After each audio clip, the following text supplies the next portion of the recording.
Assalamualaikum warahmatullahi wabarakatuh. Saya atas nama Yulis Sulistiawati dengan NIM 23376 GSD 0785. Prodi PGSD semester 5 akan mempresentasikan hasil jurnal-jurnal yang berhubungan dengan penelitian pendalaman materi IPS di SD. Yang pertama, judulnya itu pengembangan materi pembelajaran IPS untuk kelas awal dan kelas lanjut dalam kurikulum sekolah dasar, di mana latar belakangnya pembelajaran IPS di tingkat dasar memerlukan pendekatan yang menyenangkan dan relevan agar dapat meningkatkan minat dan pemahaman siswa. Perkembangan karakter siswa di berbagai tingkat kelas menuntut materi yang disesuaikan agar efektif dan bermakna. Pengembangan materi pembelajaran yang selaras dengan kebutuhan dan karakteristik siswa menjadi penting untuk mendukung proses belajar yang optimal. Pengembangan materi pembelajaran IPS untuk kelas awal dan kelas lanjut dalam kurikulum sekolah dasar, di mana penelitian ini bertujuan untuk mengembangkan materi pembelajaran IPS yang sesuai dengan kebutuhan siswa kelas awal dan kelas lanjut dalam kurikulum sekolah dasar. Adapun tujuan spesifik penelitian ini adalah yang pertama, menganalisis kebutuhan pembelajaran siswa kelas awal dalam pembelajaran IPS. Yang kedua, mengembangkan materi pembelajaran IPS yang sesuai dengan karakter siswa kelas awal. Terus yang ketiga, menganalisis kebutuhan siswa kelas lanjut dalam pembelajaran IPS. Yang keempat, mengembangkan materi pembelajaran IPS yang dapat memenuhi kebutuhan siswa kelas lanjut. Terus yang kelima, menerapkan pendekatan pembelajaran yang menyenangkan dan berpusat pada siswa. Adapun rumusan masalahnya adalah yang pertama, bagaimana mengembangkan materi pembelajaran IPS yang menyenangkan dan relevan untuk kelas awal dan kelas lanjut di sekolah dasar. Terus yang keduanya, bagaimana karakteristik perkembangan siswa mempengaruhi desain materi pembelajaran. Terus yang ketiganya itu, sejauh mana materi yang dikembangkan dapat meningkatkan minat pemahaman dan pengalaman belajar siswa secara bermakna. Adapun hasil pembahasan jurnal ini, di mana penelitian ini menghasilkan pengembangan materi pembelajaran IPS yang disesuaikan dengan kebutuhan siswa kelas awal 1, 2, dan 3, serta kelas lanjut 4, 5, dan 6. Dalam kurikulum sekolah dasar, pendekatan pengembangan materi pembelajaran IPS ini menggunakan pendekatan berbasis kompetensi dan mengacu pada prinsip berpusat pada siswa. Nah, metode yang digunakan adalah studi pustaka, observasi, dan konsultasi dengan para ahli pendidik kelas awal. Kelas awal membutuhkan pendekatan yang lebih visual dan bermain dalam pembelajaran kelas awal.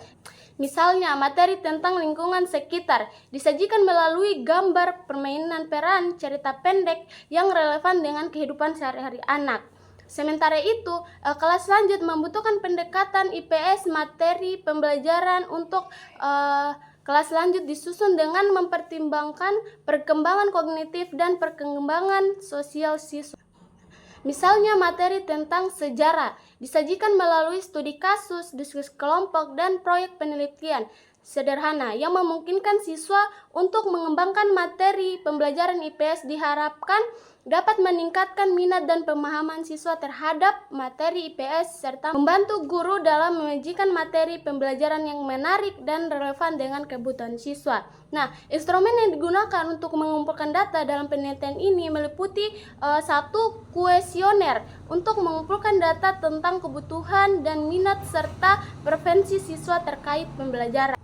Terus yang kedua ada observasi untuk mengamati interaksi siswa dengan materi pembelajaran dan respon mereka terhadap pendekatan pembelajaran yang digunakan. Terus yang ketiga ada wawancara untuk mendapatkan pemahaman yang lebih mendalam tentang kebutuhan siswa dan pendapat para ahli pendidikan terkait dengan pengembangan materi pembelajaran. Dengan menggunakan instrumen ini, penelitian dapat mendukung pengembangan materi pembelajaran IPS yang efektif dan sesuai dengan kebutuhan siswa kelas awal dan kelas lanjut dalam kurikulum sekolah dasar. Kesimpulannya, dari hasil penelitian ini dapat disimpulkan bahwa yang pertama, materi pembelajaran IPS untuk kelas awal dapat dikembangkan dengan memperhatikan karakteristik perkembangan kognitif dan sosial siswa dengan pendekatan yang menyenangkan dan berpusat pada siswa seperti penggunaan gambar, cerita pendek, dan permainan peran. Terus yang kedua ada materi pembelajaran untuk kelas lanjut dirancang untuk meningkatkan kemampuan analitis siswa dalam memahami dan menerapkan konsep-konsep IPS dalam konteks nyata dengan menggunakan studi kasus, diskusi kelompok, dan proyek penelitian. Terus yang ketiga, implementasi materi pembelajaran IPS yang dikembangkan sehingga dapat meningkatkan minat dan pemahaman siswa terhadap materi IPS serta memberikan pengalaman pembelajaran yang bermakna dan relevan dengan kehidupan mereka. Nah, penelitian ini juga memiliki implikasi teoritis dalam pengembangan pendekatan pembelajaran IPS yang sesuai dengan karakter siswa kelas awal dan kelas lanjut serta implikasi praktis yang signifikan bagi guru dan mengambil kebijakan pendidikan.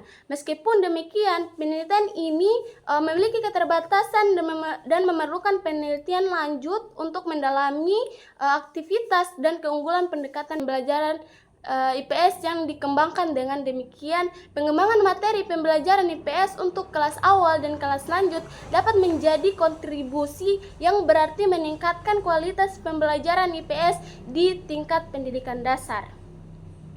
Yang kedua, judulnya tantangan membelajarkan materi ilmu pengetahuan sosial IPS di sekolah dasar studi literatur review. Latar belakangnya itu hasil pengamatan materi IPS di sekolah dasar menimbulkan berbagai tantangan yang perlu dicari. Salah satu tantangan utamanya adalah memastikan kesesuaian dan keselarasan buku teks dengan kurikulum. Menurut Chernoff DKK 2017, hal tersebut bisa menjadi tantangan tersendiri karena ilmu sosial mencakup dan menemukan konten sesuai usia yang menarik dan dapat diakses oleh siswa. Nah, selain itu, terbatasnya waktu pembelajaran, sumber daya yang kurang memadai, serta kurang dukungan dari orang tua turut menjadi hambatan signifikan dalam proses pembelajaran IPS di sekolah dasar. Terus penting bagi guru untuk menerima pelatihan berkelanjutan dengan mengembangkan profesional dalam pengajaran IPS agar dapat secara efektif mengatasi tantangan pembelajaran materi IPS di sekolah dasar. Nah, pengembangan profesional dalam pengajaran IPS dapat membantu guru mengatasi tantangan seperti kurangnya pengetahuan konten atau akses sebagai sumber daya dengan berpartisipasi dalam pengembangan profesional. Memperoleh pemahaman yang lebih mendalam tentang konten IPS, pelajari strategi pengajaran yang efektif dan mengakses sumber daya yang dapat meningkatkan pengajaran mereka membelajarkan materi IPS di SD. Atau metode seperti karya wisata atau mengunjungi tempat-tempat sumber belajar aslinya secara membutuhkan dana yang besar, riskan terhadap risiko yang besar, dan membutuhkan waktu belajar yang relatif lebih lama. Menurut Nuryani DKK 2022, dukungan orang tua dan sosialisasi yang terbatas juga mempengaruhi efektivitas pembelajaran IPS di sekolah dasar. Oleh karena itu, diperlukan upaya kolaboratif dari seluruh pemangku kepentingan termasuk pemerintah, sekolah, guru, dan orang tua untuk mengatasi hambatan tersebut dan meningkatkan kualitas pembelajaran IPS secara menyeluruh. Terus rumusan masalah. Yang pertama, apa saja tantangan utama yang dihadapi dalam pengajaran IPS di sekolah dasar berdasarkan literatur sistematis. Terus yang kedua, strategi apa yang diterapkan untuk mengatasi tantangan tersebut agar pembelajaran IPS menjadi lebih efektif. Terus yang ketiga, bagaimana peran pengembangan profesional dan inovasi metode pengajaran dalam meningkatkan kualitas pembelajaran IPS di tingkat dasar. Nah, hasil atau pembahasan dari jurnal ini, hasil pengamatan materi IPS di sekolah dasar menimbulkan berbagai tantangan yang perlu diatasi. Salah satu tantangan utamanya adalah memastikan kesesuaian dan keselarasan buku teks dengan kurikulum. Menurut Chernoff DKK 2017, hal tersebut bisa menjadi tantangan tersendiri karena ilmu sosial serta mencakup berbagai topik dan menemukan konten sesuai usia yang menarik dan dapat diakses oleh siswa. Sangat penting bahwa buku teks yang digunakan di kelas diselaraskan dengan kurikulum untuk memastikan pengajaran dan pembelajaran yang efektif. Nah, buku teks memegang peranan penting dalam membentuk isi dan struktur pembelajaran IPS, di mana buku teksnya menyediakan kerangka kerja bagi guru untuk diikuti dan berfungsi sebagai sumber utama bagi siswa untuk belajar. Namun, jika buku teks tidak sejalan dengan kurikulum, hal ini dapat menyebabkan kebingungan dan inkonsistensi di dalam kelas. Nah, ketidakselarasan tersebut dapat mengakibatkan siswa tidak memperoleh pengetahuan dan keterampilan yang diperlukan yang dituangkan dalam kurikulum, yang pada akhirnya menghambat pemahaman mereka, menghalangi mereka untuk mencapai tujuan pembelajaran yang ditetapkan oleh kurikulum. Namun, terdapat tantangan yang dihadapi oleh guru dalam membelajarkan materi IPS di SD, yaitu kesulitan dalam mengintegrasikan mata pelajaran STEM dengan IPS. Nah, terbatasnya waktu pembelajaran IPS serta kurangnya sumber daya dan akses informasi membelajarkan materi IPS di SD. Menurut Raditya DKK 2022, salah satu kesulitan utama di mana kurangnya dukungan dan prioritas terhadap IPS dalam kurikulum. Sedangkan menurut Junior Rizky, tantangan lainnya yaitu ketika membelajarkan materi IPS dengan menerapkan model atau metode karya wisata atau mengunjungi tempat-tempat sumber belajar secara langsung membutuhkan dana yang besar, riskan terhadap risiko keselamatan, sehingga membutuhkan waktu belajar yang relatif lama. Menurut Nur Hayini DKK 2022, untuk mengatasi tantangan tersebut, berbagai strategi dapat diterapkan menggunakan metode inovatif seperti pembelajaran berbasis proyek dan integrasi teknologi diviralkan dapat meningkatkan keterlibatan siswa dan memudahkan pemahaman konsep IPS. Nah, penting bagi guru untuk menerima pelatihan berkelanjutan dan pengembangan profesional dalam pengajaran IPS di sekolah dasar. Nah, pengembangan profesional dalam pengajaran IPS dapat membantu guru mengatasi tantangan seperti kurangnya pengetahuan konten atau akses terhadap sumber daya. Dengan berpartisipasi dalam mengembangkan profesional, guru dapat memperoleh pemahaman yang lebih mendalam tentang konten IPS serta mempelajari strategi pengajaran yang efektif dan mengakses sumber daya yang dapat meningkatkan pengajaran mereka. Strategi manajemen waktu yang efektif juga penting agar guru dapat menyampaikan pengembangan profesional secara berkelanjutan. Bagi guru, termaksud pelatihan dan workshop sangat diperlukan agar mereka mampu mengimplementasikan metode pengajaran yang sesuai dan menarik. Selain itu juga, pengembangan media pembelajaran yang interaktif dan relevan serta kolaborasi dengan orang tua dan masyarakat dapat memperkuat proses belajar mengajar. Penggunaan teknologi dari multimedia seperti simulasi online dan kunjungan virtual dapat memberikan pengalaman belajar yang interaktif dan menyenangkan bagi siswa. Dengan demikian, inovasi dan kolaborasi menjadi kunci utama dalam mengatasi tantangan dan meningkatkan kualitas pengajaran IPS di sekolah dasar. Nah, simpulan dari analisis tantangan dalam pembelajaran materi ilmu pengetahuan sosial IPS di sekolah dasar antara kesulitan dalam mengintegrasikan mata pelajaran STEM dengan IPS. Nah, terbatasnya waktu pembelajaran IPS dan terbatasnya sosialisasi dan bimbingan, kurangnya sumber daya dan akses informasi, terus kurangnya dana, sarana dan prasarana tidak memadainya evaluasi dan monitoring oleh pemerintah. Tantangan orang tua dalam mendukung pembelajaran IPS serta terbatasnya sosialisasi dan bimbingan bagi guru, di mana hal tersebut dapat menimbulkan tantangan dalam pengajaran IPS secara efektif di sekolah. Nah, sekolah dasar yang pada akhirnya berdampak pada pemahaman siswa tentang konsep ilmu sosial. Nah, tantangan tersebut memerlukan upaya bersama dan seluruh pemangku kepentingan termasuk sekolah, orang tua, dan guru. Lanjut jurnal ketiga di mana judulnya penerapan pendekatan problem solving untuk meningkatkan hasil belajar pada mata pelajaran IPS siswa kelas 4 SD. Nah, latar belakangnya pembelajaran IPS di sekolah dasar perlu dilakukan secara sistematis dan terpadu agar tujuan pembelajaran dapat tercapai secara optimal. Nah, pembelajaran IPS di atas salah satunya dapat dicapai dengan menggunakan pendekatan problem solving.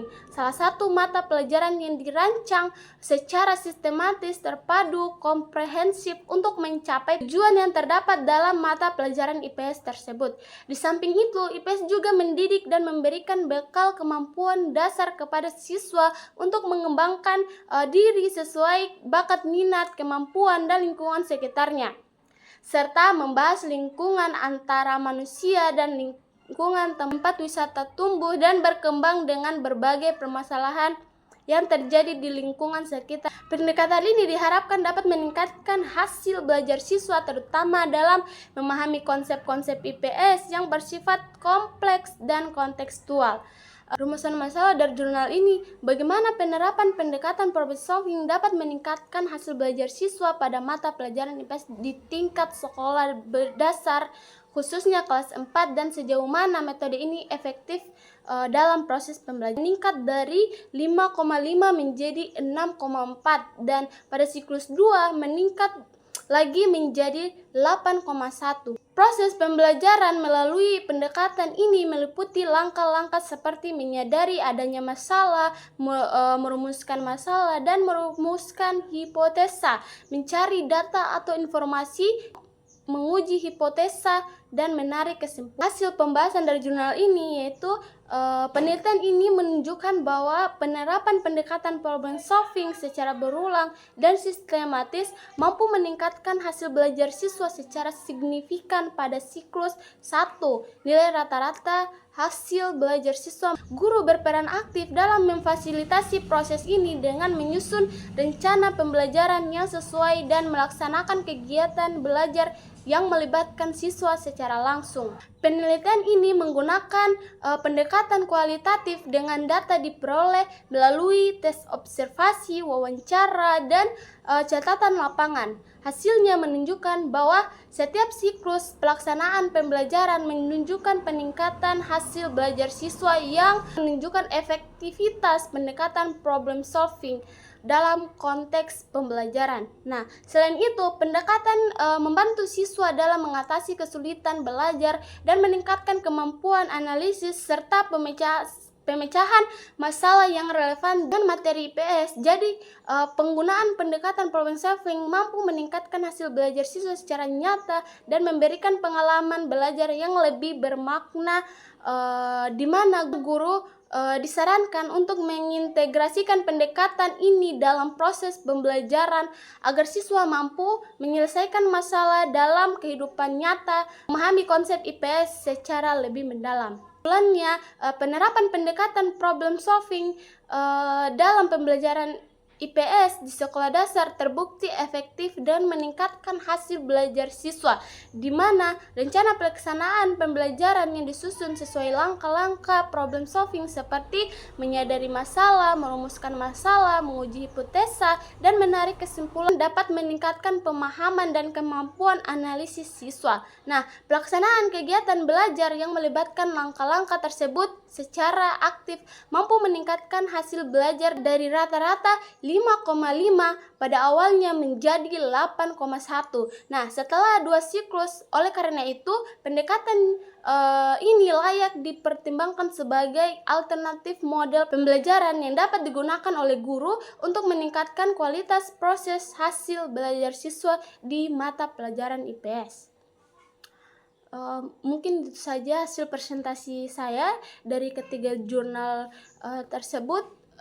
Apabila ada salah kata, mohon dimaafkan. Wabillahi taufiq wal hidayah. Wassalamualaikum warahmatullahi wabarakatuh.